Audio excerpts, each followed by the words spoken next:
Isipin mo na parang may nagbigay sa'yo ng isang napakalalim na bugtong tungkol sa, alam mo yon, kahulugan ng buhay. Oo, tsaka yung kaligtasan mismo ng kaluluwa mo, di ba? Tama, yung kaligtasan. At kung paano ka ba talaga huhusgahan sa kabilang buhay. Pero, narito yung catch para sa iyo na nakikinig. Ang mga clues para masagot itong bugtong na ito, wala siya sa isang sinaunang libro, Wala sa mga lumang dokumento. at wala rin sa isang malayo at sagradong templo. Yung mga clues nakatago mismo sa loob ng sarili mong kusina at banyo. Sa mga pinaka-normal na lugar, oo. Nakapaloob sa mga simpleng gawaing bahay na, alam mo yun, ginagawa lang natin araw-araw. At ngayong ika-29 ng Marso, taong 2026, yang eksaktong gagawin natin sa malalimang pagsusuring ito. Bale, hihimayin talaga natin. Correct? Kung sinusubaybayan mo yung mga huling posts at updates ni Narciso Ulalo o mas kilala natin bilang Nars, alam mong hindi ordinaryo yung mga mensaheng ibinabahagi niya kamakailan. Titingnan natin yung ilang napakakaiba at sa totoo lang, nakakapasong mga material na inilabas nung nakaraang linggo.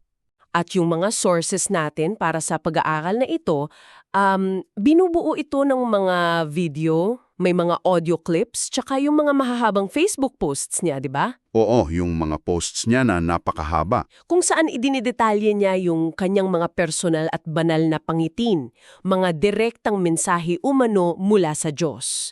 Pero, ang nakakakuha talaga ng atensyon dito, yung mismong medium. Yung paraan niya ng pagpapahatid, di ba? Eksakto. Walang mga nagliliyab na palumpong o burning bush. Oo nga, walang umuugong na boses mula sa ulap. O mga anghel na may trumpeta, wala. Ang mabigat na theological na simbolo, nakabalot doon sa napakapamilyar na mga gawain, tulad ng pagluluto at paglalaba. Kaya, himayin natin ang mga detaling ito. Yung mission natin ngayon, buksan at intindihin yung mga simbolismong ito, di ba? Oo, kailangan nating himayin. Gusto nating alamin kung paano nagiging malaking salamin ng ating espiritual na responsibilidad yung simpleng pag-steam ng lumpia wrapper. O kaya pagkusot ng damit. Tama. At higit sa lahat, kung paano ba talaga gumagana yung sinasabing huling paghuhukom ayon sa mga pangitiyang ito. Kaya, simulan natin sa pinakabasikong pangangailangan mo bilang tao, ang pagkain. Ang pagkain, oo. Kasi sa unang source natin, inilarawan ni Nang Kuhaps na nakaupo daw siya sa isang lamesa at ang kaharap niya ay walang iba kundi si Jesus Christ na napaka-casual niyang tinatawag na best friend. Best friend. Grabe yung intimacy noon, di ba? Oo, sobrang intimate ng detalyeng yan. Kumbaga, inaalis nito yung pader ng takot na madalas nakakabit sa relihiyon at pinapalitan ng isang relasyong, alam mo yon, parang magkatropa lang. Oo, magkatropa. At habang magkaharap sila, inabutan daw ni Jesus si Nars ng isang bagay na parang nakakamadang lumpia wrapper. Ang nakakamangha rito ay lumpia wrapper, di ba? Isang napaka-specific at lokal na detalye. Imbes na tinapay, di ba? Oo, hindi tinapay at alak kundi lumpia wrapper talaga. At yung utos sa kanya, lutuin ito at ipakain sa mga tao. Kaya ginawa ni Nars yung utos. Hiniwa niya ito sa dalawa at in-steam yung kalahati. Pero laking gulat niya kasi nang ilapag niya ito, biglang dumami at nagdoble pa yung dami ng hiniwa niyang wrappers. Nag-multiply talaga? Oo, mag-multiply.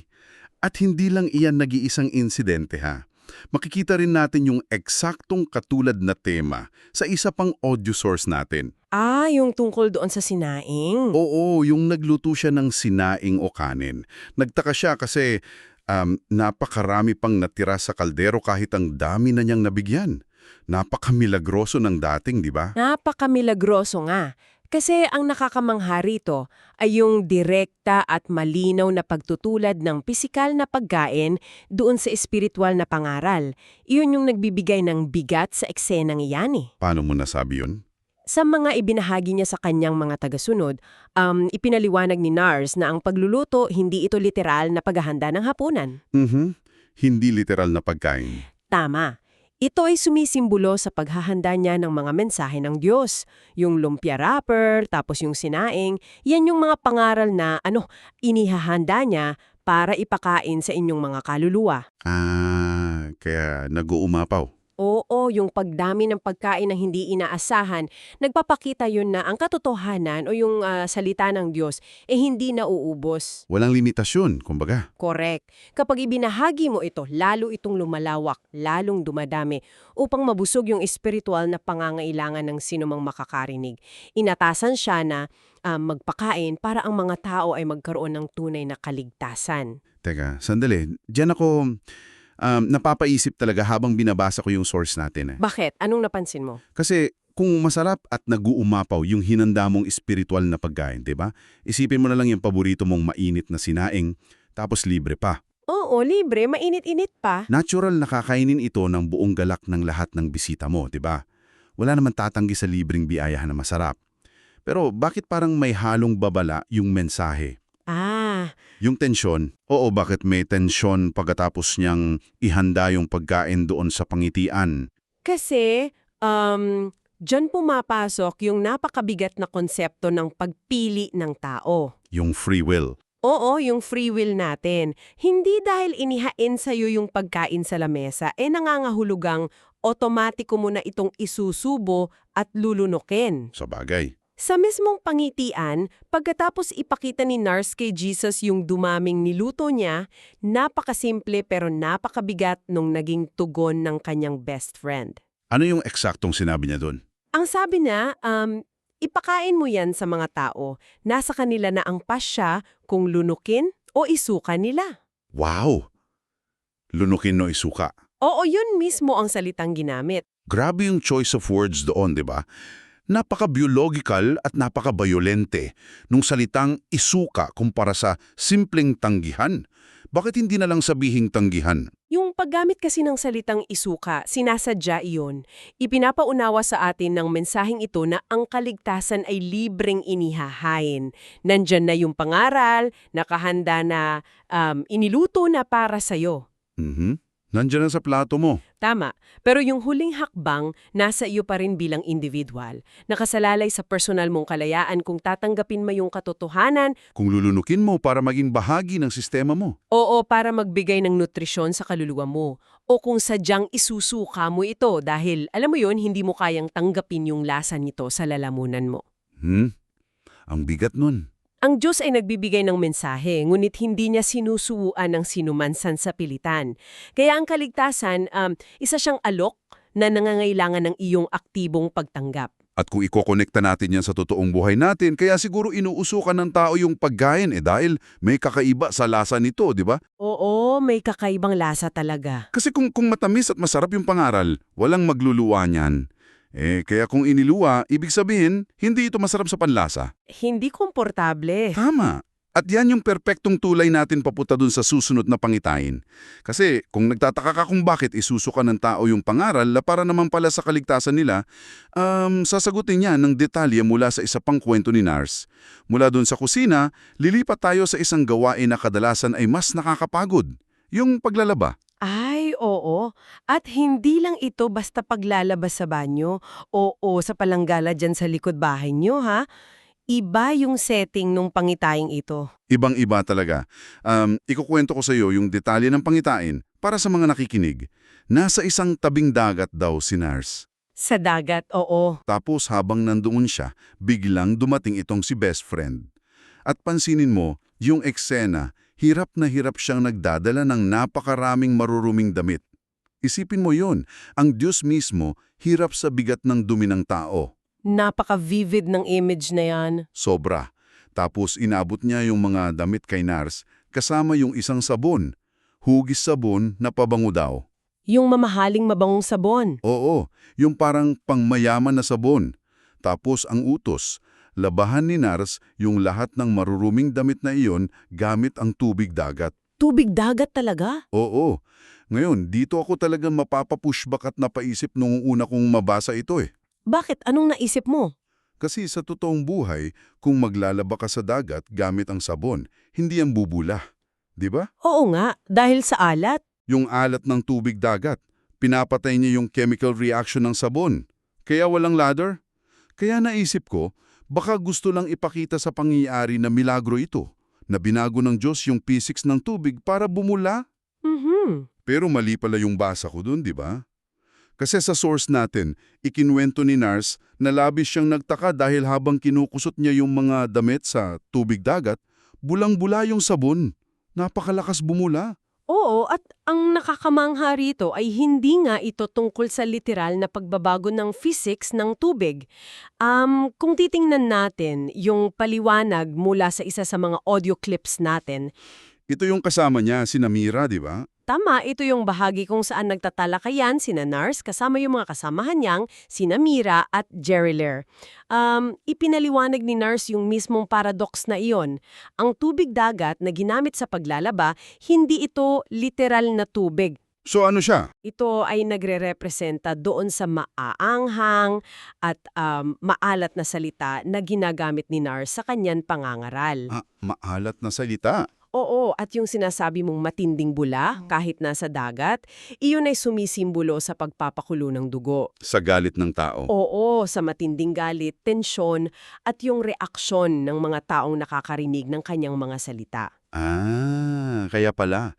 Kapag nagalit ang tao, parang bumubula yung bibig o bumubula yung sitwasyon sa init ng ulo. Eksakto, nagre-react sila. Pero anong klaseng maalat na salita ba ang tinutukoy dito? Kasi kung papakinggan mo yung audio clip natin, kalmado lang yung boses niya habang ipinapaliwanag ito kina Mira at Jerry Lear.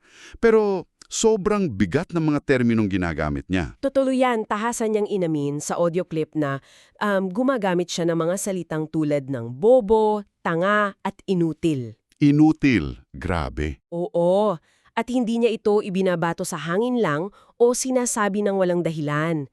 Ang mga maalat na salitang ito ay particular niyang ginagamit laban doon sa mga tinatawag niyang manluloko at mapanglamang na mga pari. Mga pastor din. Mga pastor, madre, at iba pang leader ng relihiyon. Kasi ayon sa kanyang pananaw, ang mga leader na ito ay ginagamit lang ang simbahan at ang paniniwala ng mga tao para sa sariling interes. Para sa pera. Para sa pera at kapangyarihan. Kaya ganun na lang siya kagalit. Grabe. Kaya pala nasabi natin kanina doon sa unang bahagi na madalas isuka ng mga tao yung pangaral. Kasi masakit. Napakasakit at napakadirekta naman kasi talaga ng ganong mga salita. Sino ba naman ang gustong makinig at, alam mo yun, manatili sa isang usapan kung tinatawag kang tanga o bobo sa iyong mga nakasanayang paniniwala? Wala, di ba? Natural na reaction mo talaga magalit, mag-defend ng sarili mo o umalis na lang. At yan mismo yung punto na gusto niyang iparating sa'yo bilang tagapakinig. Nakailangan yung ganitong klaseng salita? Oo, bakit nga ba kailangan ng ganong klaseng estilo na nakakasakit ng ego at damdamin? Kasi ayon doon sa internal logic ng kanyang mga turo, ang mga malalambot, malamya at mababait na salita na laging ginagamit ng maraming leader ng reliyon, Yung mga naging nakangiti. oo, yung tipong ayaw makabasag pinggan, laging nakangiti, para lang sambahin at tinggalayin sila ng mga tao, hindi daw iyan nagdadala ng totoong kaligtasan. Wala palang kaligtasan doon. Sa tingin niya, namulat na ang mga tao sa mahabang panahon sa mga maling paniniwala dahil mismo sa mga malalambing na kasinungalingan na ito. Nakakahele, kumbaga. Tama. Para mabasag yung ilusyong iyon, ang kailangan ngayon ay maalat, masakit, at direktang katotohanan. Alam mo, parang yung paglilinis ng sugat Paanong paglilinis? Kung nadapa ka, tapos may malalim kang sugat na puno ng lupa at dumi, hindi mo pwedeng hugasan lang ng maligamgam na tubig at tapikin ng malambot na bulak. Oo, may infeksyon yun. Kailangan mong buhusan ng alkohol o matapang na gamot, di ba? Mahapdi, nakakapaso, mapapasigaw ka talaga sa sakit. Baka magalit ka pa noon sa naglilinis ng sugat mo. Pero iyon lang ang nag-iisang paraan para mapatay yung infeksyon bago ito lumala. Napakaangkop na paghahalin tulad niyan. Kung matamis o maamo lang ang sasabihin niya, hindi magigising ang mga tao. Hindi sila magigising sa katotohanan. Heck, hindi nila marirealize na mali na pala yung landas na tinatahak nila at nalinlang sila ng mga huwad na sistema.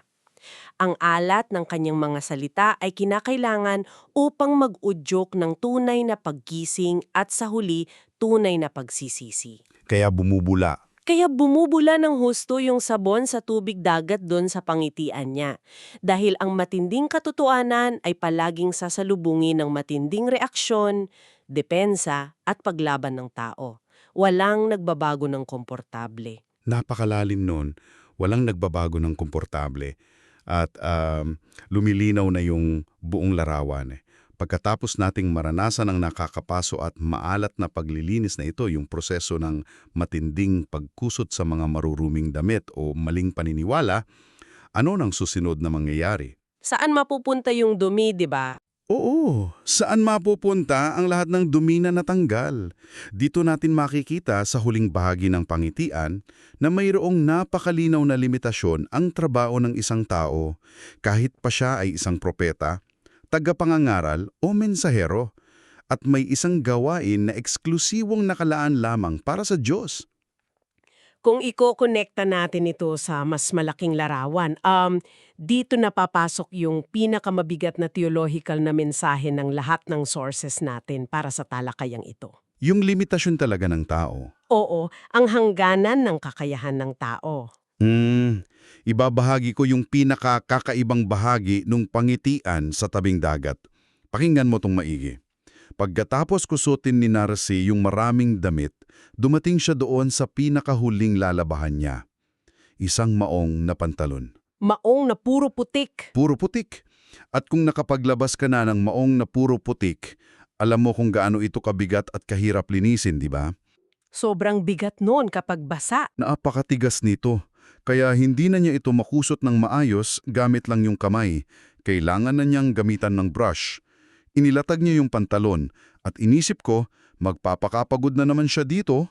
Pero habang binubrush niya ito, unti-unting lumulobo yung maong. Lumubo yung tela. Oo, tila may katawang sumusuot sa loob.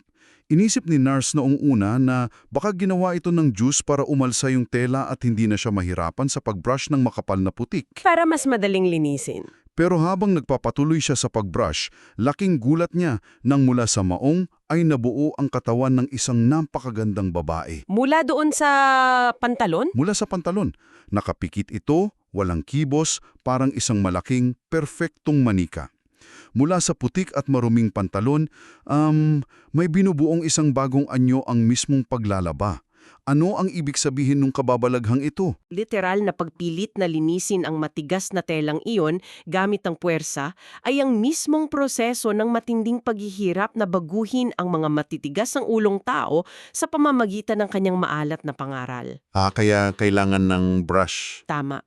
At yung pagkabuo ng napakagandang babae na nakapikit at walang kibo, ito ay sumisimbolo sa isang kaluluwang nalinis mula sa putik. Nalinis na siya. Isang bagong pagkatao na inihanda sa pamamagitan ng pagpangangaral pero hindi pa ganap na gising o tapos. Ang tao ay maaari lang maglinis ng panlabas pero hindi siya ang nagbibigay ng huling hininga o buhay. Oo nga no. Pero at ito ang pinakamahalagang bahagi, ano? Ano ang ginawa ni Jesus pagkatapos mabuo ang babae at makusot ang lahat ng damit? Ay oo, dito napapasok yung tubig tabang. Lumapit daw si Jesus at kinuha ang lahat ng mga damit doon sa basket na tapos ng kusuti ni Nars. Ang sabi niya, siya na daw ang magbabanlaw sa gripo gamit ang tubig tabang. Fresh water, kumbaga. Oo, fresh water. Isipin mo yung transition na yun mula doon sa maalat na dagat papunta sa malinis na tubig tabang. Sinubukan pa nga ni Nars na pigilan siya eh. Sabi niya, best friend, ako na dyan. Pati itong binubrush kong maong. Gusto niyang tapusin yung trabaho. Ano ang sagot ni Jesus? Sumagot si Jesus ng napakalinaw. Sabi niya, ako na lahat ng nilabahan mo, ako na ang magbanlaw. At umalis siya, dala yung mga damit, at ang babaeng nabuo. Yan ang sentro ng buong mensaheng ito. Ipinapakita rito ang malinaw na hati ng trabaho sa pagitan ng tao at ng Diyos. Division of labor. Oo. At ano ang ibig sabihin nito para sa'yo bilang nakikinig? Ipinapaliwanag ng source natin na si Nars at sa katotohanan kahit sinong tagapangangaral sa mundo ay tagalaba o tagakusot lamang. Tagatanggal ng putik. Tama. Ang natatanging papel niya ay iparating ang mensahe at paalahanan ng mga tao na gawin ang tatlong kondisyon ng Diyos na lagi niyang binabanggit. Ano ulit yung tatlo? Pagbabago, pagsisisi, at lubos na paniniwala. Hanggang doon lang ang sakop ng kapangyarihan niya. Kaya pala malinaw niyang sinabi sa audio na wala siyang pakialam kung tanggapin mo yung mensahe niya o hindi. Wala talaga. Kung maniwala ka o isuka mo ito. Bakit? Dahil wala sa kanya ang pinal na desisyon. Wala siyang kakayahang magligtas ng kaluluwa. Kaya ganun na lang yung peace of mind niya. Bale, yung pagbabanlaw gamit ang tubig tabang na panlinis mula doon sa maalat na tubig dagat na ginamit kanina para matanggal ang dumi, nangangahulugan yun ng paghuhukom. Eksaktong ganun ang konsepto. Ang pagbabanlaw sa malinis at sariwang tubig tabang ay eksklusibong gawain ng Diyos. Ito yung huling paghuhukom. Si nurse lang ang nagkusot. Si nurse ang nagkusot gamit ang maalat na katotohanan para alisin ang matigas na dumi ng ilusyon at kasalanan. Pero ang pagpapasya kung saan ka pupunta sa kabilang buhay, kung ikaw ba ay tunay na malinis na at karapat-dapat sa kaligtasan, ay nasa kamay lamang ng Diyos. Wow! Ang Diyos ang magtatanong sa iyo sa huli kung ano ang natutunan mo. At siya lang ang magbababa ng huling desisyon. Sa madaling salita, tao ang naghahanda, Diyos ang humuhusga. Napakalinaw ng naging daloy ng ating talakayan ngayon. Mula sa mga sources na ito, nagsimula tayo sa kusina. Nakita natin yung pagkaing spiritual na inihain, dumami bilang milagro, at ibinigay sa tao. Isang regalo na, di ba, nangangailangan ng iyong malayang desisyon kung lulunukin mo ito ng buo o isusuka dahil hindi mo gusto ang lasa nito sa una. Oo, nasa sayo pa rin. Tapos mula roon, tumungo tayo sa tabing dagat. Naintindihan natin kung bakit minsan ay mahirap lunukin ang mensahe. Dahil ang totoong katotohanan, madalas na maalat at nakakapaso tulad ng tubig dagat sa bukas na sugat. Lalo na kung basag ang ego mo. Lalo na kung binabasag nito ang mga komportableng kasinungalingan at peking autoridad na matagal na nating pinaniniwalaan. At nagtapos tayo sa pagbrush ng maong na naging babae na nagpapakita ng napakalinaw na limitasyon ng kakayahan ng tao. Ang tagapangaral ay hanggang kusot lamang at ang Diyos lang ang may hawak ng tubig tabang na pambanlaw para sa huling paghusga at pagliligtas. At napakahalaga nitong pagnilayan na yon para sa ating mga nakikinig. Kasi sa mundo natin kung saan sanay na sanay tayong pinapakain ng mga information comforting, di ba? Oo, yung mga feel good lang. Yung mga masarap sa pakiramdam at nagpapatibay lang ng mga gusto na nating paniwalaan. Nakakalimutan natin ang isang masakit na realidad tungkol sa paglago. Ang mga pinakamahalaga nating mensahe para sa personal na pagbabago at spiritual na paglago ay kadalasan yung mga salitang ayaw nating marinig. Yung maalat? Kailangan natin ng alat para magising tayo sa katotohanan na baka, alam mo yun, matagal na tayong niloloko ng sarili nating mga pinaniwalaan. Oo nga eh. At bago tayo maghiwalay sa araw na ito, gusto kong ibalik ka sa kusina at banyo ng iyong sariling buhay sa mga impormasyon at paniniwalang inihahain sa iyo araw-araw. Mag-iiwan ako ng isang kaisipan na sana ay baunin mo. Ano yon? Kung ang totoong paglilinis at pagunlad ng ating pagkatao ay nangangailangan pala ng maalat, nakakapaso at hindi komportable mga katotohanan upang tayo ay tunay na magbago, gaano kaya karaming kasinungalingan ang patuloy nating niyayakap at mahigpit na pinapaniwalaan ngayon? Hindi dahil sa totoo sila. Hindi dahil sa totoo sila, kundi dahil lamang sa ang mga ito ay maganda, malambot at malambing pakinggan. Maraming salamat sa pagsama mo sa amin sa malalimang pagsusuring ito. Patuloy mong suriin ang mga pinaniniwalaan mo, harapin ang mga maalat na katotohanan kahit masakit.